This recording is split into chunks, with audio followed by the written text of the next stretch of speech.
जब जब धरती पर अधर्म बढ़ता है, जब जब सत्य संकट में पड़ता है, तब तब कोई न कोई शक्ति जागती है।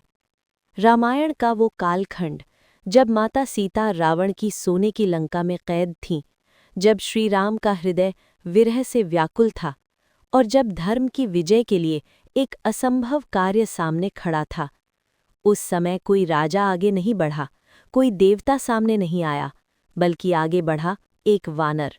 पर वो साधारण नहीं था, वो था महावीर हनुमान।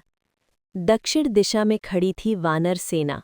सामने गरजता समुद्र, लहरें मानो चुनौती दे रही थीं। अंगद बोले, ये मार्ग असंभव है। नल नील चिंतित थे, सुग्रीव मौन थे।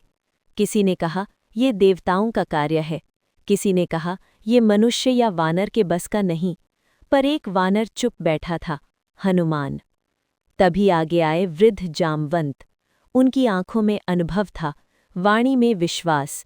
वे हनुमान के समीप आए और बोले, हनुमान, तुम क्यों मौन हो? क्या तुम भूल गए हो कि तुम कौन हो? हनुमान ने सिर झुका लिया। जामवंत बोले, तुम पवन पुत्र हो, अंजनी के पुत्र हो।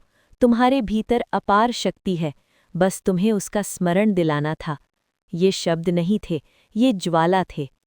हनुमान ने आंखें मूंद लीं। उन्हें स्मरण हुआ बाल्यकाल, जब सूर्य को फल समझकर निगल लिया था।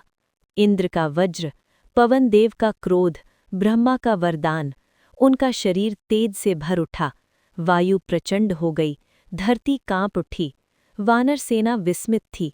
हनुमान बोले, यदि ये कार्य प्रभु श्रीराम का है, तो ये कार्य असंभव कैसे हो सकता है? हनुमान का शरीर विशाल होने लगा, आकाश तक ऊंचाई, पर्वत सा बल। वे बोले, मैं माता सीता को खोज कर ही लौटूंगा या प्राण त्याग दूंगा। ये प्रतिज्ञा थी, एक भक्त की। हनुमान पर्वत के शिखर पर चढ़े, दोनों हाथ जोड़कर बोले, जय श्री राम। और फिर धरती से आकाश की ओर ऐसे उड़े मानो वज्र टूट पड़ा हो। पर्वत दरक गए, समुद्र कांप उठा, बादल रास्ता छोड़ने लगे। सुरसा ने मार्ग रोका, मुख फैलाया। हनुमान ने स्वयं को विशाल किया, फिर सूक्ष्म बनकर मुख में प्रवेश कर बाहर आ गए। सुरसा मुस्कुराई, जाओ, राम कार्य सिद्ध करो। सिंहिका ने छाया पकड़ी, हनुमान ने उसे आकाश में ही समाप्त किया।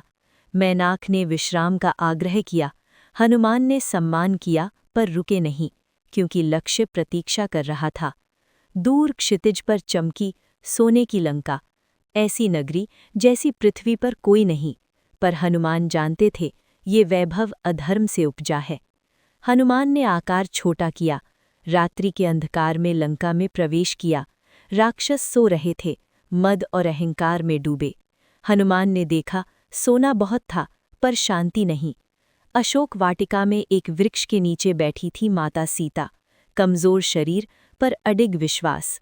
हनुमान का हृदय भर आया। वे वृक्ष पर बैठे राम कथा गाने लगे। सीता चौंकी।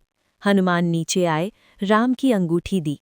सीता की आंखों में आंसू नहीं, आशा थी। हनुमान बोले, माता, प्रभु श्री राम शीघ्र आएंगे। लंका तक की ये उड़ान केवल समुद्र पार करना नहीं थी, ये थी भक्ति की परीक्षा, विश्वास की विजय और धर्म की शुरुआत। जय श्री राम।